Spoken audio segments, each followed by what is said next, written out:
वेद व्यास जी कहते हैं कि हे सूत जी, स्कंद भगवान उन असुरों का संहार करके जब कैलाश पर्वत पर आए तो भगवान शंकर और माँ पार्वती की उन्होंने बड़े ही भाव निष्ठा रूप से सेवा भाव किया।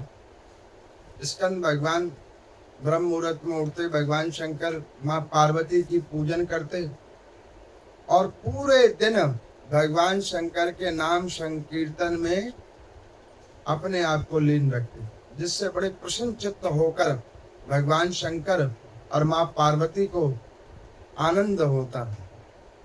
अब यहाँ पर मैं भगवान शंकर की कृपा से स्कंद भगवान के पास में इतना ज्ञान है, इतना तेज है कि कई जगहों पे वो भगवान शंकर से भी कई ज्ञानों में आगे हैं। ये हमने कल कथा में भी आपको बतलाया था। ऐसे स्कंद भगवान। अब यहाँ पर मैं सूत जी भगवान कहते हैं कि ऋषियों, इस प्रकार से भगवान शंकर और माँ पार्वती का ये पवित्र गृहस्थ आश्रम चल रहा था।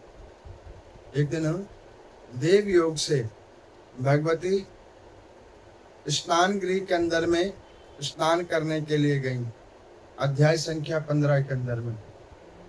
तो उनकी सखी जया और विजया उन्होंने निवेदन किया कि हे माता, वैसे तो भगवान शंकर के बहुत सारे गण हैं और उनके संरक्षण में कैलाश पर्वत में किसी जीव का प्रवेश नहीं है, लेकिन वस्तुत रूप में जब आप ऐसे एकांत के समय में जाएं तो कोई ऐसा गण, ऐसा कोई रक्षक होना चाहिए जो इस एकांत के समय में किसी का भी प्रवेश ना करवा पाए। ये भाव जब उन्होंने रखा तो माँ पार्वती के मन में एक भाव आया कि भगवान शंकर के तेज के द्वारा तो वो कार्तिकेय जी हैं, लेकिन मेरी कोई संतान नहीं। मैंने आपको पीछे कथा में सुनाया था ना, कार्तिकेय जी का जन्म माँ पार्वती के द्वारा नहीं हुआ है, भगवान शंकर के तेज से हुआ। माँ पार्वती जी ने सोचा कि कार्तिकेय जी का तो प्रकटे भगवान शंकर के द्वारा हो गया, लेकिन अब मेरे द्वारा कोई संतान नहीं है। अब उन्होंने इस भाव को रखा और स्नान गृह में माँ भगवती उपटन को लगा रही थी, शरीर के ऊपर में उपटन को लगा रही थी। और उपटन को लगाते लगाते मन में विचार हो रहा था कि एक उत्तम संतान मुझे भी उत्पन्न करना चाहिए। ऐसा भाव मन में आया और उस जया और विजया नाम वाली सखियों की बात को सुनकर मन में एक विचार हुआ कि क्यों ना एक बालक को हम उत्पन्न करें। अब ऐसा विचार करते करते माँ भगवती ने क्या किया, अध्याय संख्या के अंदर में 16 में अपने शरीर से उपटन को निकालकर और उससे एक बालक का निर्माण किया, बालक का आकार दिया और उसमें अपने तेज से उस बालक के अंदर में तेज डाल दिया। और वो हाल माँ भगवती का स्पर्श पाकर तेज को प्राप्त करके वो उपटन और मैल से जो बना हुआ एक बालक था वो एक जीवित बालक बन गया। यहाँ पर में ब्रह्मा जी कहते हैं कि देखो नारद जी, शिव और शिवा की महिमा कोई नहीं जान सकता, कब कहाँ कैसे किस चीज को प्रकट कर दे इसको कोई नहीं जान सकता।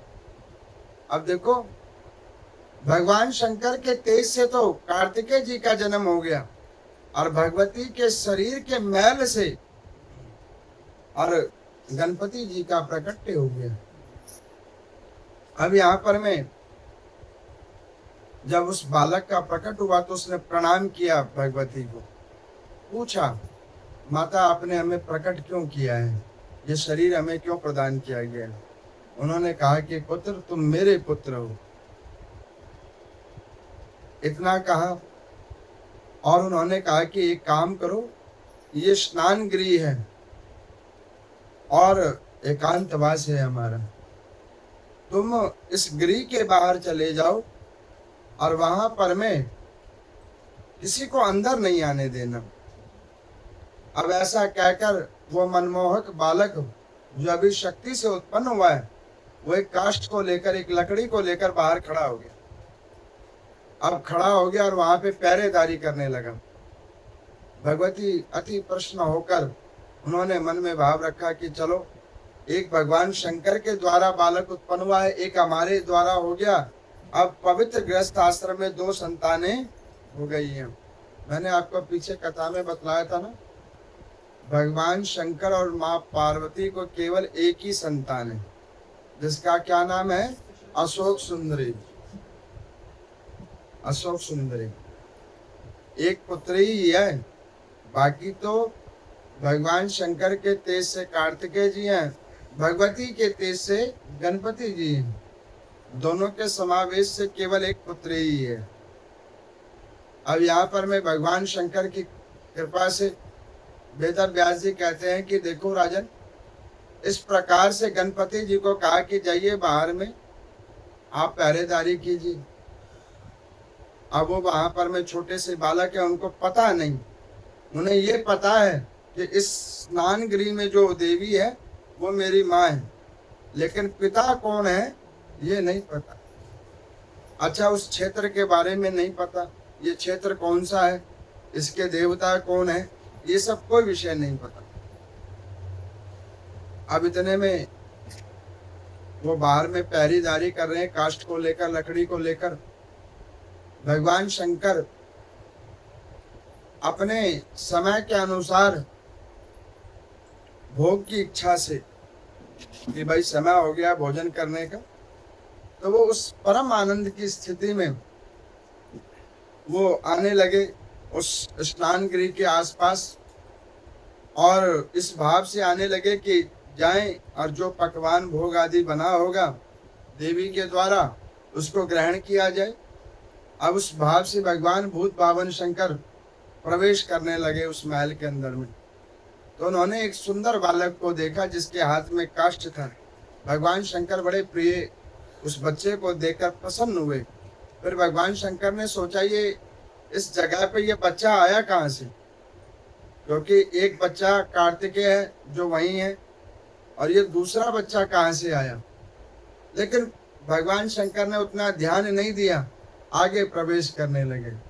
प्रवेश करने लगे तो उसी वक्त वो काष्ठ लेकर उस बच्चे ने कहा कि रुको, ऐसे आपका इस घर के अंदर में प्रवेश नहीं है, इस गृह में आपका प्रवेश नहीं है। हमारी माता जी की आज्ञा है कि इस गृह के अंदर में अनजाने पुरुष का प्रवेश नहीं है।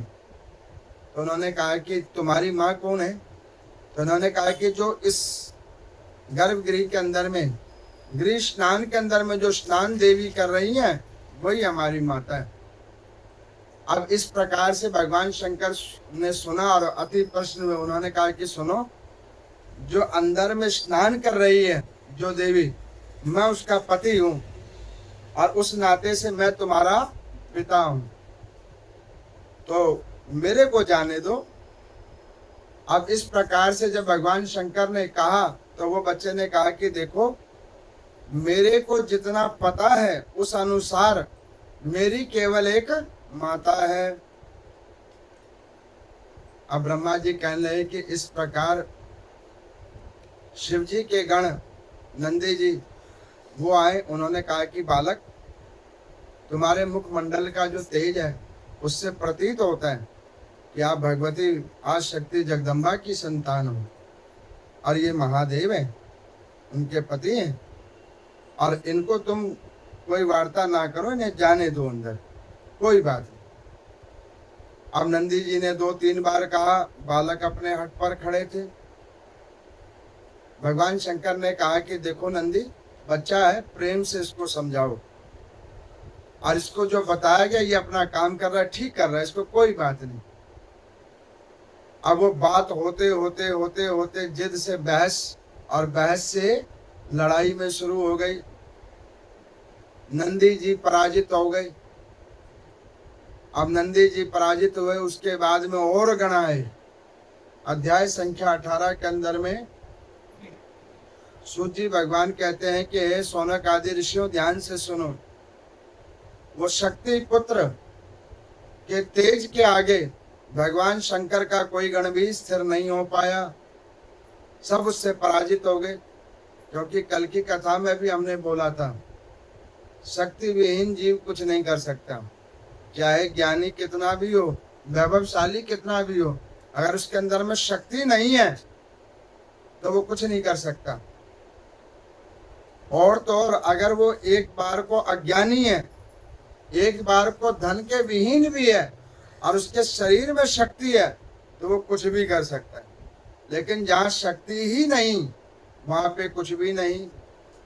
इसका क्या अभिप्राय है कि जहाँ पर में शिव है वहीं शक्ति है, और जहाँ शिव शक्ति है वहीं पे जीव का कल्याण है, वही जीव है। अब इस प्रकार से उस बालक ने अपने बल से भगवान शंकर के सारे गणों को पराजित कर दिया। अब जब भगवान शंकर ने देखा ये स्थिति तो भगवान शंकर ने सोचा कि हम तो इसे छोटा बच्चा समझ के छोड़ रहे थे, लेकिन ये बच्चा साधारण नहीं है, इसने हमारे सारे गणों को पराजित कर दिया। भगवान शंकर को ये देखकर बड़ा क्रोध आया। भगवान शंकर ने कहा कि देखो बालक, तुमने हठ बहुत कर लिया, हम तुम्हें समझाते रहे, हमारे गण तुम्हें समझाते रहे, तुमने उनके साथ बल प्रयोग किया है, हम उसको भी क्षमा कर देंगे। एक काम करो, इस मार्ग से हट जाओ, और नहीं तो फिर तुम्हें हमारा कोप भोगना पड़ेगा। अब इस विषय को जब सुना तो ब्रह्मा जी ने ब्रह्मलोक का त्याग किया। नारद जी को कहते हैं कि पुत्र मैं आ गया समझाने के लिए कि नाथ रुक जाओ, ये पार्वती जी का द्वारा उत्पन्न है। लेकिन मैं जितने आया उससे पहले भगवान शंकर का कोप तेज हो गया, क्रोध आ गया भगवान शंकर को। बालक के हट ने जब अपना हट नहीं छोड़ा तो भगवान शंकर को क्रोध आया। उन्होंने त्रिशूल उठाया और उस बच्चे का सर धड़ से अलग कर दिया। जैसे ही सर धड़ से अलग हो गया, इतने में भगवती स्नान गृह से स्नान करके आई। कोलाहल को सुना और भगवान शंकर ने घर में जाने के बजाय वापस कैलाश पर्वत की कंदराओं में चले गए ध्यान करने के लिए। इधर देवी को पता लगा कि उनके द्वारा जिस बच्चे को उत्पन्न किया गया था उसको भगवान शंकर ने और उनके गणों ने मिलकर मार दिया। अब इस बात को सुनकर देवी को इतना क्रोध आया। आज शक्ति जगदम्बा का ऐसा विकराल रूप, जिनके रूप को देखकर आदि देवी देवता गण वहां से भागने लगे। माँ भगवती का अट्ठास को सुनकर भूखंड के अंदर में भूचाल आ गया। अब देवी के कोप को देखकर वहां पे सब ऐसी स्थिति में उत्पन्न हो गए कि कौन किसकी रक्षा करे। देवी के मुख से, नेत्रों से अग्नि वर्षा होने लगी। मेरे बच्चे को किसने मारा? अब इस विषय को सुनकर ब्रह्मा जी ने सोचा कि अब इस बच्चे के विषय में भगवान शंकर को ही बोलना पड़ेगा, क्योंकि भगवान शंकर और माँ पार्वती की एक ग्रस्त की लड़ाई है, और किसी के ग्रस्त की लड़ाई में दूसरे व्यक्ति का प्रवेश नहीं होना चाहिए। समझदारी यही है। भगवान ब्रह्मा जी और नारायण भगवान ने मन विचार किया कि इनके पवित्र ग्रस्त के अंदर में हमें प्रवेश नहीं करना चाहिए। निवेदन किया भगवान शंकर को, प्रभु देवी के कोप को शांत करो, ये भगवती के कोप को शांत करो, नहीं तो इनके नेत्रों से जो अग्नि निकल रही है, मुख से जो अग्नि निकल रही है, और उससे जो भूखंड में कांप्यमान स्थिति हो गई है, उस स्थिति के द्वारा सारे भूखंड नष्ट ना हो जाएं। आप इन्हें संभालो। वेद व्यास जी कहते हैं, जिस प्रकार भगवान शंकर का तीसरा नेत्र खुलते के साथ चौदिशी तीनों लोक 14 भुवन हाल घबरा जाते हैं कि कहीं उनका कोप हमारे ऊपर ना आ जावे और सब नष्ट ना हो जावे, ठीक उसी प्रकार आदि शक्ति माता जगदम्बा, जिनके कोप से सारा संसार डरता है, उनके कोप के आगे कोई भी स्थिर नहीं हो सकता। वेद व्यास जी कहते हैं कि ब्रह्मा विष्णु जी भी हाथ जोड़कर खड़े हैं, भगवती शांत होइए। लेकिन माँ कह रही है कि मेरे बच्चे को किसने मारा, वो सामने आओ, क्योंकि दंड उसको मिलेगा। अब वहां पर में जितने लोग खड़े हैं वो कह रहे हैं कि हमने नहीं मारा। भाई, देवी का कोप, शिवा का कोप, शक्ति का कोप ग्रहण करे तो करे कौन? और ये तो मारा गया स्वयं भगवान शंकर के द्वारा है। हाल नंदी जी गए, भगवान भूत भावन शंकर को कहा कि प्रभु बचाओ आप सबको, आपने तो उस बच्चे को मार दिया, उसका सर धड़ से अलग कर दिया। अब वो देखिए भगवती का इतना कोप हो गया, रुद्र रूप हो गया है रुद्राणी का, आप उनसे रक्षा कीजिए।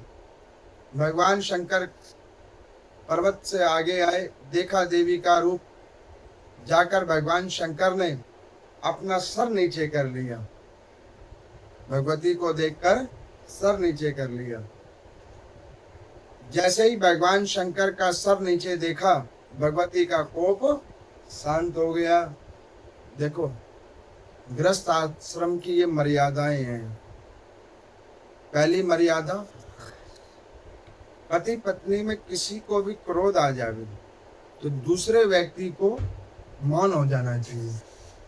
गलती है मान लो, गलती मानने में कोई ना तो छोटा होएगा ना कोई बड़ा हो जाएगा, और उसी समय उस विवाद का हल हो जाएगा मौन हो जाने से, केवल एक मौन हो जाने से।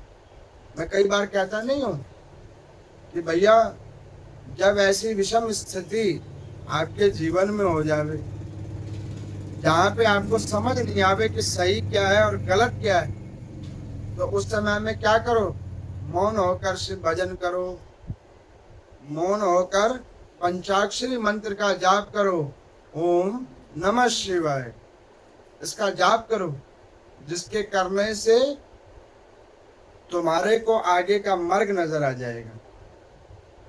चुप होगे तो ध्यान लगेगा, और बोलते ही चले जाओगे तो सामने दिखता हुआ मार्ग भी तुम्हारे आंखों के आगे से ओझल हो जाएगा। अब जैसे ही भगवान शंकर ने सर झुका लिया, उसके बाद देवी का कोप शांत हो गया। उन्होंने कहा कि नाथ, ये बच्चे को मैंने उत्पन्न किया, इसको किसने मार दिया? आपके होते हुए इस कैलाश पर्वत पर में किसने ये दुस्साहस किया? भगवान शंकर धीरे से बोले, देवी ये मेरे ही हाथों मारा गया। अब जब ये सुना, भगवती ने तो रोती हुई भगवान शंकर के पांव पकड़ लिए, कहने लगे कि प्रभु आपने किस गलती की सजा ये दी है हमें? हमने इस बालक को उत्पन्न किया और आपने इसका सर धड़ से अलग कर दिया। हमसे ऐसी कौन सी भूल चूक हो गई जिसके कारण आपने ये कर्म किया? वेद व्यास जी कहते हैं, इंद्रादिक देवी देवतागण सब शांत हुए जैसे ही देवी का निर्मल स्वभाव हुआ। सब हाथ जोड़कर खड़े हैं भगवान शंकर और मां पार्वती के आगे। अब भगवान शंकर ने कहा कि देवी मुझे नहीं पता था कि इस बालक को आपने उत्पन्न किया है। भगवती कहने लगी कि आप तो 3 काल का देखने वाले हो, 3 काल को जानने वाले हो, इसीलिए कि आपका एक नाम है त्रिकालम, आपका नाम है त्रिकालम, और आपने ऐसे कैसे कर दिया? भगवान शंकर ने कहा कि देवी अनायास मुझसे हो गया है, हम अपनी गलती को स्वीकार करते हैं। तो उन्होंने कहा कि प्रभु आप गलती मत मानिए, इस बालक को जीवित कर दीजिए, इस बालक को जीवित कर दीजिए। भगवान शंकर ने कहा कि देवी इसका जो सर खंडित हो चुका है त्रिशूल के द्वारा, वो सर तो इसमें नहीं लगेगा। और तुमने भी एक गलती की है, बालक को उत्पन्न किया लेकिन हमारे ज्ञान में नहीं दिया। तुम्हें बताना तो चाहिए था ये मेरा पुत्र है। जिस प्रकार स्कंद का जन्म हुआ तो हमने तुम्हें बतलाया, तुम सो गई थी फिर भी हमने बतलाया कि कुमार का जन्म हो चुका है, लेकिन तुमने हमें नहीं बतलाया। तो अब इसके मुख पे मानवीय मुख नहीं लगेगा। तब उन्होंने कहा कि ना तो मुख कोई भी लगाओ, लेकिन इस बच्चे को जीवित कर दो, ये हमारी मनोइच्छा है। भगवान शंकर के चरण को पकड़कर जब माँ पार्वती ने इस प्रकार से निवेदन किया तो भगवान शंकर ने कहा ठीक है। नंदी जी को कहा कि जाइए मृतलोक के ऊपर में कोई माँ अपने बच्चे को पीठ देकर सो रही हो, कोई माँ अपने बच्चे को पीठ देकर सो रही हो, उसका सर धड़ से उखाड़ के ले आओ। अब यहाँ पर मैं नंदी जी जैसे नीचे उतरे तो जाते के साथ पहले ही एक गज मिल गया, हाथी मिल गया, जो अपने बच्चे को पीठ देकर सो रहा था। आजकल तो सोने और सुलाने का नियम भी चेंज हो गया। आजकल जो माता बच्चे को पैदा करती है, जन्म देती है, वो सुलाती ही नहीं है, वो छोड़ देती है पालने में, या मेड के सहारे, या दादी सुला लेगी। उसको अपने सोने से फुर्सत नहीं है, उस बच्चे को क्या सुलाए। अच्छा, उससे क्या होता है, वात्सल्य जो एक माता का होता है, आपको पता है भगवान ने एक जीव के अंदर दूसरे जीव से संपर्क साधने के लिए शरीर से एक तरंगों को उत्पन्न करते हैं, जिससे दूसरे जीव को पता लग जाता है कि ये मुझसे प्रेम करता है या ये मुझसे क्रोध करता है। अब आप देखो, छोटे से बच्चे को पता नहीं होता, नवजात शिशु को, कि उसकी माँ कौन है, उसका पिता कौन है। वो सिर्फ तरंग बोधि से समझता है कि ये मुझसे स्नेह करते हैं, इसका मतलब ये मेरे कोई हैं, इस शरीर का इस शरीर से कोई संबंध है। अब समय ऐसा खराब आ चुका है कि माता अपने पास ही नहीं रखती बच्चे को, उस बच्चे को पता ही नहीं माँ कैसी होती है।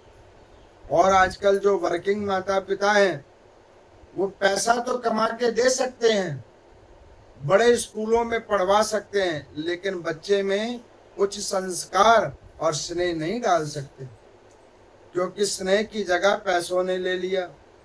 और जहाँ पे पैसा आ जाता है ना, वहाँ पे संबंध खत्म हो जाता है, प्रेम खत्म हो जाता है।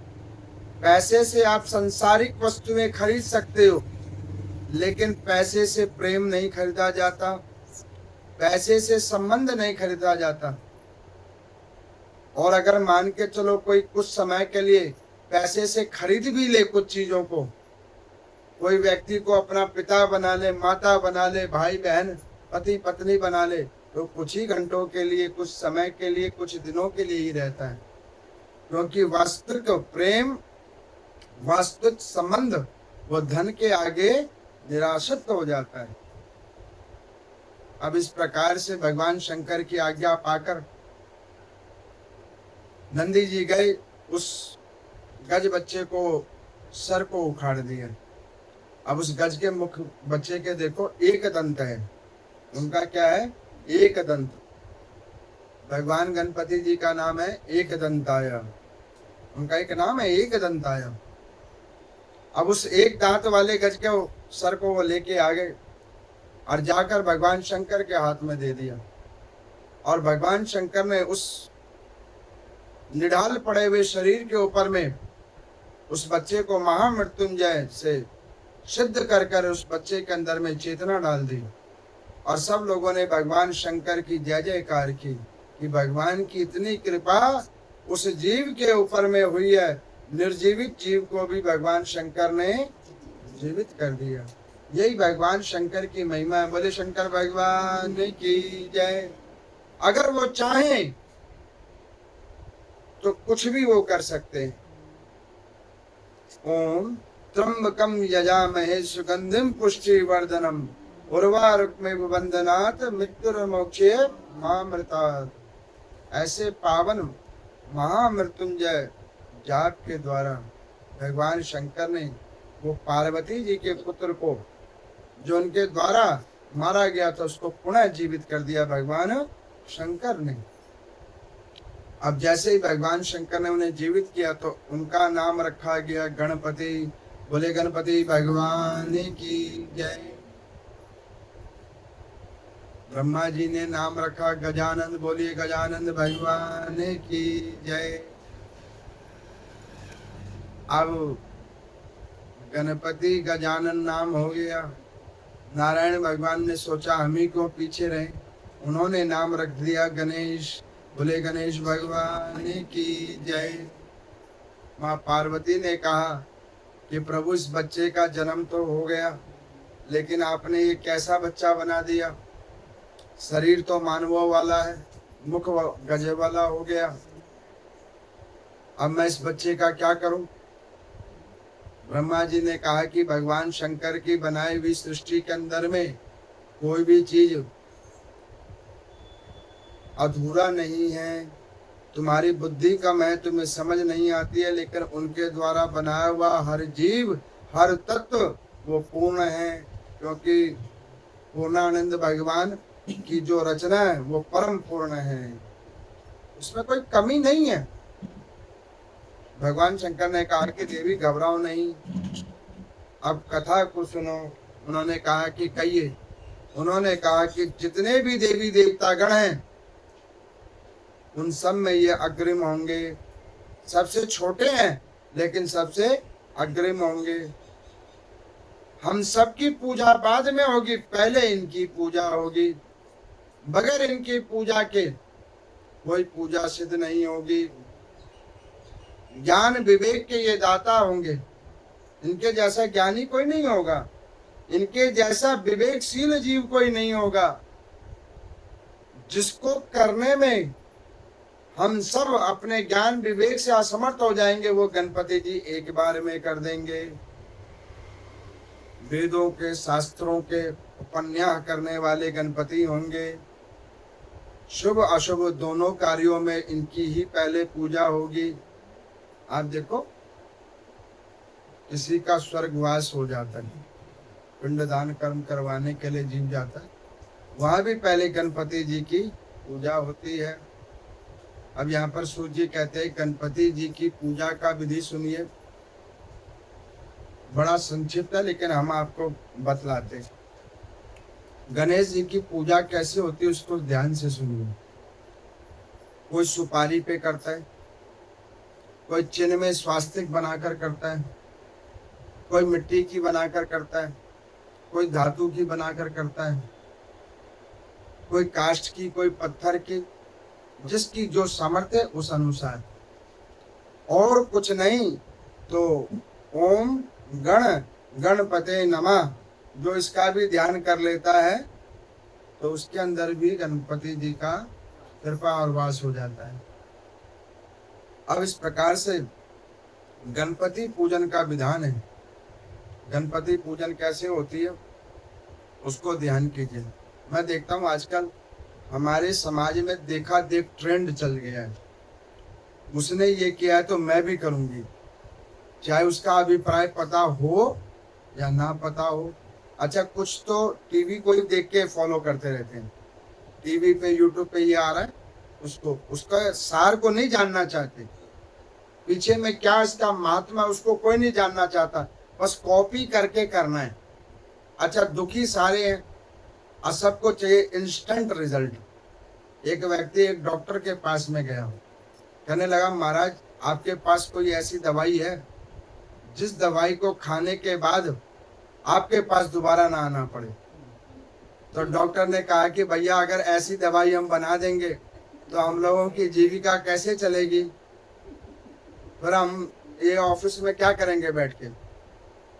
ऐसी कोई दवाई नहीं है।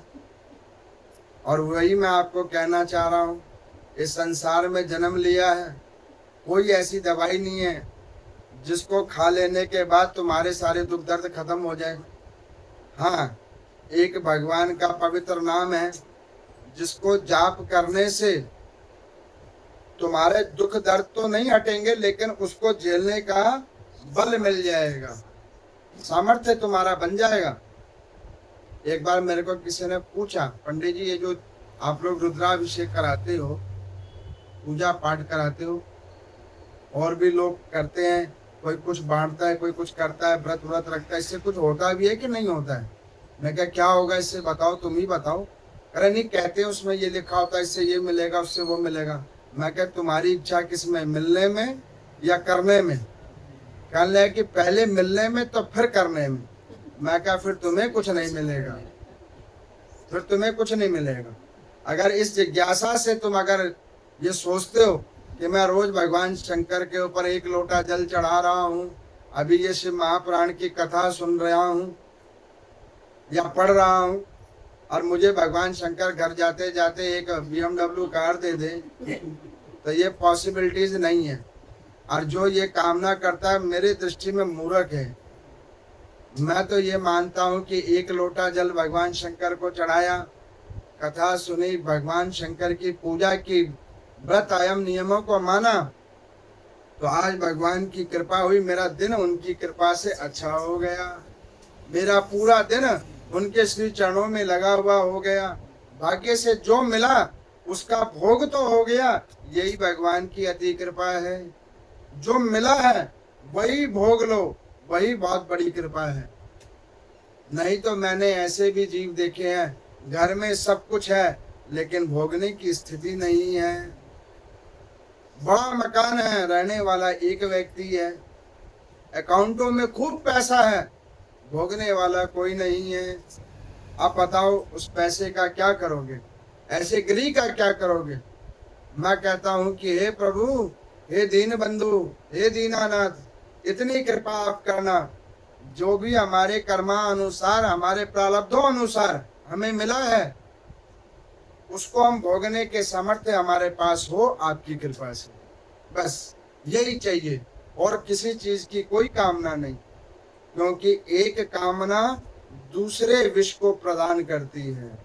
कामना उत्पन्न किया नहीं, विष रूपी जो माया है उसके संपर्क में तुम गए नहीं। तो इस प्रकार से गणपति पूजन में भगवान गणपति जी को दुर्वा चढ़ाया जाता है। अब देखो दुर्वा कैसे चढ़ाया जाता है। दुर्वा घास की अग्रिम जो होती है, घास की अग्रिम भाग, उसको चढ़ाया जाता है। और हम लोग क्या करते हैं कि ऐसे घास को उखाड़ते हैं जड़ समेत कि ना रहे घास आना हो। अब गणपति जी भी कहते हैं कि देखो ये तुम क्या चढ़ा रहे हो, ऐसों के ऊपर गणेश जी प्रसन्न नहीं होते। अच्छा, एक ने हमको बोला पंडित जी आज शनिवार है तो काले चने बना के बांटे। मैं कहा उससे क्या होगा, तो शनि का दोष कम हो जाएगा। मैं क्या, ऐसे शनि का दोष खत्म नहीं होगा, तुम्हारी बुद्धि काम नहीं कर रही है। तो फिर आप लोग बताते हो, हम लोग क्या बताते हैं और तुम क्या समझ जाते हो। हम ये बताते हैं अन्न का दान, अन्न का दान भी तभी लगता है जब तुम्हारे भाव शुद्ध हो, तुम्हारा धन शुद्ध हो, भजन किया हो तब। और नहीं तो छोले बांटो या मूंग की दाल बांटो या बिस्कुट बांटो, कुछ नहीं होगा। हम लिख के देते हैं कुछ नहीं होगा। पहले भाव को शुद्ध करो, भाव तो करो। अरे ग्रहों से पीछा तो अपने आप छूट जाएगा एक भगवान का नाम लेने से। आप नाम तो लेके देखो, श्रद्धा से नाम लो, श्रद्धा से पूजन करो। गणेश जी को भोग में लड्डू से लेकर आदि आदि सारी चीजें चढ़ती हैं, जिसमें अति प्रिय उन्हें पान है, मीठा पान, वो भगवान गणपति जी को अति प्रिय है। तो ये भगवान गणपति जी खाने में सबसे आगे हैं, जो इनको प्रेम से भोग लगा दे। और मैंने तो कई कथाओं में कहा है कि प्रेम से पकवान बनाया करो और भगवान को भोग लगाओ। क्या पता तुम्हारे नाम में उतनी पवित्रता ना हो, एकाग्रता ना हो जो तुम्हारे पकवान में हो, क्या पता प्रभु उसी पे रिझ जाए। इसीलिए कि मैं आपको एक बात बताऊं, मैंने ये कई बार कथाओं में बतलाया हुआ है। एक हमारी श्रद्धालु है, इसी पश्चिम बिहार क्षेत्र के अंदर में वास करते हैं। उसका एक नित्य नियम है, रोज के हिसाब से प्रसाद बनाती है। उसको शनिवार मंगलवार से कोई लेना देना नहीं कि शनिवार है तो काली छोले बना लूं तो ये माँ की दाल बना लूं, ना ना ना। उसका एक नियम है, अच्छा पकवान बनाओ और भगवान को भोग लगाओ। आपको सुन के बड़ा आश्चर्य होगा, अपने लिए जितना आप नहीं बनाते वो उतना भगवान के लिए बनाते हैं, चाहे थोड़ा थोड़ा ही बना लो। रोज का उसका नित्य नेम है। उसमें एक भाग भगवान को दे, उसी का भाग गुरुजनों को दे और फिर ग्रहण करे। और परमात्मा की कृपा देखो उसके ऊपर में। शारीरिक सुख दुख तो जीवन में आते ही रहेंगे, प्रारब्धों के सुख दुख तो आते ही रहेंगे, लेकिन मन में शांति, चित्त शांत और प्रभु के श्री चरणों में प्रीति, ये इसी कृपा से होती है। और हम लोग क्या करते हैं, दुकान पे पहुंच गए, भैया 20 रुपए के लड्डू दे दो, गणेश भगवान जी प्रसन्न हो जाएंगे। तो भगवान जी कहते हैं कि ये लड्डू तुम ही खाओ, इसको तुम ही खाओ, इसको तुम खाओ और तुम ही राजी रहो। और तुम राजी रहोगे तो फिर हमारे पास क्या करोगे? तो भगवान गणपति को या किसी भी देवी देवता को शुद्ध पवित्र तरीके से खुद पकवान बनाओ, भाव से जोड़ के बनाओ और फिर भगवान को भोग लगाओ। सब देवों में श्रेष्ठ, सब प्रकार से श्रेष्ठ गणपति भगवान को बनाया गया। अब गणपति पूजन में देखो, एक ही विग्रह की बहुत कल्पों तक, बहुत वर्षों तक जब पूजा होती है उसमें तेज आ जाता है।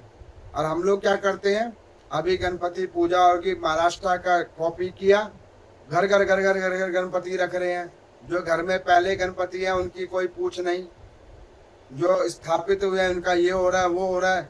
अरे देखो हमने गणपति बिठाया है, 4 व्यक्ति बुलाया, 10 बुलाया, देखो देखो। और अगले दिन शाम होते होते चलो जल में प्रवेश कराओ, कहानी खत्म करो। गणपति भगवान प्रसन्न होंगे।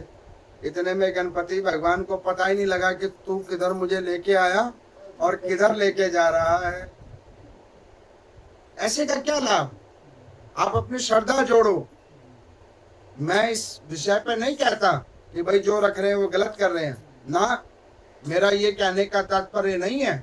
मेरा कहने का तात्पर्य ये है, जो करो थोड़ा करो, श्रद्धा होनी चाहिए, दिखावा नहीं। अध्यात्म, भक्ति, भजन वो प्रदर्शन की वस्तु नहीं है, वो तो मनन और चिंतन की वस्तु है जिसमें श्रद्धा होनी चाहिए। श्रद्धा से जोड़ा हुआ हाथ, श्रद्धा से लिया हुआ नाम संकीर्तन, वही भगवान को प्रिय है। भगवान शंकर की कृपा से अब यहाँ पर मैं इस प्रकार से नाना प्रकार के गणपति जी को आशीर्वाद और वरदान आदि आदि देवताओं के द्वारा प्रदान किया गया। और प्रदान होने के बाद में भगवान शंकर ने पूछा देवी को कि क्यों, अब ठीक है? आपके बच्चे को हमने सब प्रकार से सब कुछ कर दिया।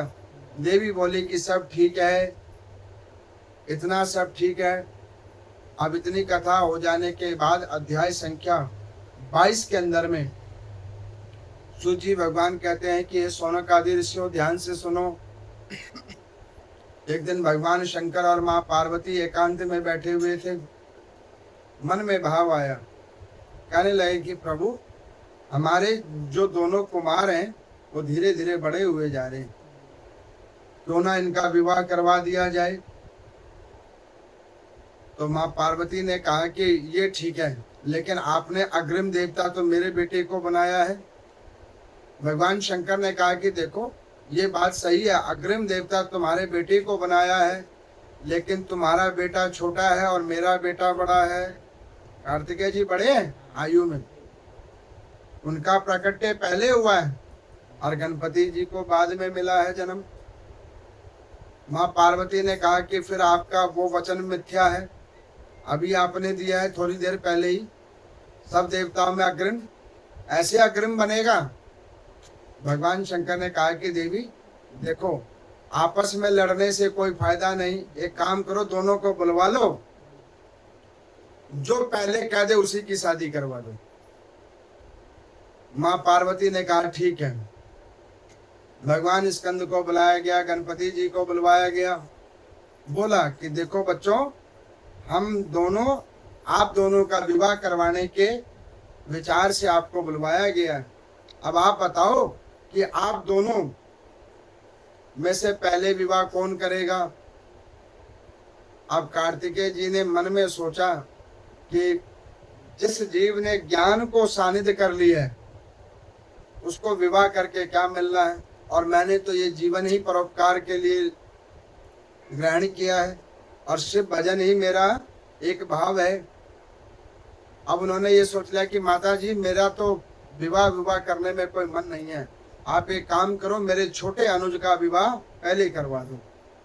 अब गणपति जी ने कहा कि देखो माता, नियम से बाहर नहीं होना चाहिए, पहले बड़े भाई की और तब हमारी। अब इस प्रकार से दोनों कुमारों की स्थिति को देखकर भगवान शंकर ने कहा कि देवी एक बात ध्यान कर रही हो? कहले क्या? ये देखो मर्यादा, बड़े का छोटे के प्रति और छोटे का बड़े के प्रति। उन्होंने कहा हमारे बच्चे बड़े संस्कारी हों, अब इनके ज्ञान के आगे अब तो परीक्षण ही के द्वारा विवाह निर्धारित होगा। तो भगवान शंकर ने कहा कि दोनों कुमारों ध्यान से सुनो, अब एक काम करो कि तुम दोनों की इच्छा हम समझ गए, अब हमें तो तुम दोनों की शादी करवानी है। तो एक काम करो कि जो ये सारे भुवनों सारे लोकों का परिक्रमा देकर पहले आ जाएगा उसकी शादी हम पहले करवा देंगे, चाहे वो छोटा हो या बड़ा हो, और ये हमारी आज्ञा है। अब आप दोनों जो है सो अपने अपने कार्यों के ऊपर लग जाओ। स्कंद भगवान जी देखो, जो भक्त होता है ना वो भोला भाला होता है, वो यही जानता है कि जो प्रभु आदेश कर दें वही ठीक है। उन्होंने कह दिया देखो रात हो रही है, कहाँ रात हो रही है। भक्त भोला भाला होता है, आज्ञा माता पिता की मिली, वो अपने कार्य पे चल पड़े। उन्होंने पीछे घूम के नहीं देखा क्या हो रही है डिस्कशन या क्या हो रहा है, कोई मतलब नहीं, चल पड़े। अब भगवान शंकर ने कहा कि बेटा तू क्यों इधर रुका हुआ है, बड़ा भाई तो गया, वो स्लिम ट्रिम है, वो तुझसे तेज भागेगा, तू तो हेल्दी है, तू जाएगा भी धीरे धीरे, तो तू इधर ही टाइम क्यों खराब कर रहा है। अब देख उसका तो वाहक वो मोर है, वो चूहे से तेज चलता है, वो पैदल चलता है, वो हवा में उड़ता है, तो तू धीरे धीरे कैसे पहुंचेगा। तो उन्होंने कहा कि प्रभु मेरी बात तो सुनो। उन्होंने कहा क्या सुने। तो उन्होंने कहा कि एक काम कीजिए कि वो तो अब जो है भैया गए हैं, बहुत अच्छी बात है, आप हमारी बात सुनिए। उन्होंने फटाफट गए, 2 पीढ़ी को लेके आए। माँ पार्वती ने कहा कि बेटा ये तू क्या कर रहा है, तू हार ना जाए, और मेरे को तो लगता है कि तू हार ही जाएगा। इतने में कार्तिकेय कितनी दूर निकल चुका होगा और तू अभी भी यही है, ये पीढ़ी लेके क्या कर रहा है। उन्होंने कहा कि पहले भगवती की पूजा, देवी देवता की पूजा पहले करो, तब कोई मांगलिक कर्म करो। ये गणपति जी अपने इस कृत्य से एक ज्ञानोपदेश दे रहे हैं, कोई भी घर में मांगलिक कर्म करो, पहले देवी देवता की पूजा करो। और देवी देवता कौन से देवी देवता? जो परमात्मा शिव और शिवाय हैं। शिव पार्वती की पहले पूजा, तब आगे कोई कार्य करो। अब उन्होंने क्या किया, 2 पीढ़ियां लाए, भगवान शंकर को आग्रह किया नाथ इस पे बैठो, माँ पार्वती को आग्रह किया इसके ऊपर बैठो, और वहां प्रदक्षिणा देनी प्रारंभ की। 1 प्रदक्षिणा, 2 प्रदक्षिणा, और प्रदक्षिणा हो गई 14। अब भगवान शंकर ने कहा कि बेटा तू एक बात बता, इधर ही घूमता रहेगा कि तू आगे भी जाएगा। उन्होंने कहा कि मेरे माता पिता ही मेरे सारे संसार हैं, भाई तो 1 करके आएगा, मैंने 14 कर ली। और ये बात बड़ी अच्छी है, जिन्होंने अपने माता पिता की सेवा कर ली उसे किसी तीर्थ पे जाने की कोई आवश्यकता नहीं, कोई व्रत को करने की जरूरत नहीं, किसी नियमों को मानने की जरूरत नहीं, कोई दान धर्म करने की जरूरत नहीं। जिसने एक निष्ठ भाव से अपने माता पिता की सेवा कर ली, जो बच्चा अपने माता पिता की सेवा करता है, भगवान हरि भगवान हर उसके जीवन में सारे तीर्थों का जो पुण्य फल है वह केवल माता पिता की सेवा करने से प्रदान कर देते हैं। ऐसे श्रवण कुमार जिन्होंने माता पिता की सेवा की, दशरथ जी के द्वारा अधोगति वाली स्थिति होने के बाद भी नारायण कृपा से वैकुंठ का प्राप्त किया। नहीं तो अस्त्र के द्वारा मारा गया जीव अधोगति को प्राप्त होता है, लेकिन माता पिता की सेवा के फल से दशरथ के द्वारा बाण लगने के बाद भी वैकुंठ का वास मिला, केवल माता पिता की सेवा करने से। अच्छे बच्चे कौन हैं? अच्छे बच्चे वो हैं जो अपने माता पिता की बात मानते हैं, उनकी सेवा करते हैं। अच्छे बच्चे वो नहीं हैं जो लोग अपनी माता पिता की बात को अनसुना करके अपने आप को ही श्रेष्ठ मानते हैं। गणपति जी की इस स्थिति को देखकर भगवान शंकर ने कहा कि इसको बुद्धि का देवता तो बना दिया और इसने बुद्धि का ही काम कर लिया। परिश्रम के भी आगे बुद्धि काम करती है। उन्होंने कहा कि देवी इसी की पहले शादी करवाओ, दिमाग में तेज यही है। तुम जीती और हम हारे। मैंने आपको बोला ना, जो सुख हार जाने में है वो कभी कभी जीत जाने में नहीं मिलता। वो सुख आज भगवान शंकर को मिला। उन्होंने कहा कि देवी इसी की शादी करवाओ। अब जब इस बात को सुना तब विश्वकर्मा जी बाहर ही खड़े थे। उनको इन्फॉर्मेशन मिल गई थी कि भगवान शंकर अपने बच्चों की शादी कर रहे हैं। तो उन्होंने मन भाव से रखा था कि मेरी 2 बेटी हैं, दोनों में से एक के साथ दूसरे के साथ करवा दूंगा। लेकिन भाव तो वो ये रख के आए थे। अब इतने में पता लगा कि लड़का एक ही है। अब उन्होंने सोचा अब क्या करें, एक किसकी शादी से कराएं और किसकी ना कराएं। अब उन्होंने विचार किया कि दोनों की ही शादी इन्हीं से करवा दो, कोई बात नहीं। उनकी बड़ी पवित्र पुत्रियां हैं जिनका नाम है रिद्धि और सिद्धि। बगैर रिद्धि सिद्धि के भगवान गणपति जी की पूजा नहीं होती। हमारे सनातन धर्म में सपत्नीक पूजा का विधान है। सपत्नीक देवता हैं शिव पार्वती, लक्ष्मी नारायण भगवान, सीताराम भगवान, है कि नहीं है? सपत्नीक। उसी प्रकार रिद्धि सिद्धि के साथ गणपति स्वास्तिक बनाते हो, देखते हो ना, स्वास्तिक के दोनों साइड 2 डंडे होते हैं, रिद्धि और सिद्धि। बगैर उसके पूजा नहीं होती गणपति की। अब ये रिद्धि सिद्धि के साथ में भगवान गणपति जी का विवाह हो गया, उनका गृहस्थ आश्रम पूर्ण हुआ और उनके 2 संतानें हुई, शुभ और लाभ।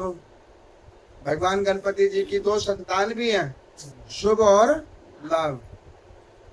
इसीलिए के क्या किया जाता है, स्वास्तिक के साथ में शुभ और लाभ भी लिखा जाता है। इति शुभ लाभ। दीपावली पूजन में देखते हैं, कार्य क्षेत्रों में जाते लिखा जाता है इति शुभ लाभ। इसका मतलब भगवान गणपति अपने सपरिवार कृपा करें इस व्यवसाय को। भगवान गणपति सपरिवार इस परिवार के ऊपर कृपा करें, इति शुभ लाभ। अब यहाँ पर में कार्तिकेय जी अभी प्रदक्षिणा दे ही रहे हैं। मार्ग में नारद जी मिल गए। नारद जी ने पूछा कि इधर क्या कर रहे हो? उन्होंने कहा कि माता पिता की आज्ञा से सारे लोगों का भ्रमण करने की आदेश मिला है, ब्रह्मांड भ्रमण का आदेश मिला है, वही कर रहे हैं। उन्होंने कहा वो किस लिए? उन्होंने कहा कि माताजी पिताजी ने कहा कि जो पहले करके आएगा उसकी शादी हो जाएगी पहले। तो उन्होंने कहा कि तुम अकेले दौड़ रहे हो, पीछे तो देखो। उन्होंने देखा पीछे कोई नहीं है। तो उन्होंने कहा कि महाराज भाई हमारा हेल्दी है, वो धीरे धीरे चल रहा होगा, हमारी गति थोड़ी तेज है, हम आगे आ गए हैं। उन्होंने कहा कि तुम्हारा भाई तो कैलाश से ही बाहर नहीं गया। अभिप्राय, अरे ज्ञान तो उनके पास ज्यादा है, उन्होंने कहीं नहीं गए, हाल वहीं उनकी शादी हो गई। अब देखो यहाँ पे सोची भगवान कहते हैं जो एक निष्ठ विश्वास कर ले परमात्मा में कि मेरी रक्षा ये करेंगे, मेरी रक्षा माँ पार्वती भगवान शंकर करेंगे, उस जीव को किसी चीज की कोई चिंता नहीं, कहीं जाने की कोई जरूरत नहीं, वहीं पे कृपा होगी, कहीं जाने की जरूरत नहीं। जहां हो जिस स्थिति में हो वहीं पे भगवान की कृपा हो। कुछ करने की जरूरत नहीं, विश्वास करो, बस विश्वास करो इन प्रभु के अंदर में, ये अपनी कृपा तुम्हारे ऊपर अवश्य करेंगे। अब इस विषय को सुना, मन में भाव आ गया कि बताओ, मैं आया भी और इन मेरे से पहले छोटे भाई की शादी हो गई, अब मैं घर जाके क्या करूँगा। अब वो वहाँ से बीच ही मार्ग से उतरे और नीचे आ गए दक्षिण कोण में। दक्षिण कोण में आ गए, भगवान शंकर माँ पार्वती को पता लगा कि शायद अच्छा नहीं लगा कार्तिकेय जी को। अब उन्होंने सोचा, माँ पार्वती को कहा कि देवी देखो, गणपति का विवाह हो गया लेकिन कार्तिकेय जी का विवाह नहीं हुआ, ये ठीक नहीं हुआ। हम दोनों का काम है कि हमारे सारे संतानों को समान दृष्टि से देखना चाहिए। और मैं भी कहता हूँ, जो लोग माता पिता बन गए हैं उनका एक अधिकार ये भी है कि सारे संतानों को एक समान देखो, अलग अलग तराजू में मत तोलो, एक ही प्रकार से देखो, ये नियम है। अब यहाँ पर में भगवान शंकर और माँ पार्वती ने फिर क्या किया, उन्होंने ध्यान किया, कहाँ गया वो बच्चा, समझ गए दक्षिण दिशा में गया। पुनः भगवान शंकर माँ पार्वती दक्षिण दिशा में गए। स्कंद भगवान को कहा कि पुत्र, तुम्हारे भाई का विवाह ज्ञान विवेक अनुसार हुआ है, लेकिन तुम्हारा विवाह हम दोनों के विषयों के हिसाब से होगा। अब जैसे ही भगवान शंकर ने ये भाव रखा, वहां पे भी दो कन्याएं आ गई। हाल एक देवराज इंद्र की पुत्री है जिसका नाम है देवसेना। वो हाल आई, उन्होंने कहा कि प्रभु विश्वकर्मा के ऊपर कृपा कर दी, आप मेरे ऊपर कृपा करो। भगवान शंकर ने कहा माँ पार्वती को, देखो हमने विश्वकर्मा की लड़की से, दोनों कन्याओं से हमने अपने छोटे बेटे की शादी की है और ये देवताओं का राजा है, इसकी बेटी से हम अपने बड़े बेटे की शादी करेंगे। अब वहां पर में भगवान स्कंद का एक विवाह देवसेना से हुआ। अब उस दक्षिण दिशा के प्रदेश के एक बहुत वैष्णव और शिव निष्ठा रखने वाले जीव वो भागे भागे आए। उन्होंने कहा कि नाथ, एक कृपा हम पे भी हो। उन्होंने कहा क्या? उन्होंने कहा हमारी भी पुत्री आपके पुत्र को समर्पित हो, जिनका नाम बलि है। तो भगवान स्कंद का दूसरा विवाह हुआ जिसका नाम बलि रखा गया। तो इस प्रकार से भगवान स्कंद की भी दो संतानें हो गई।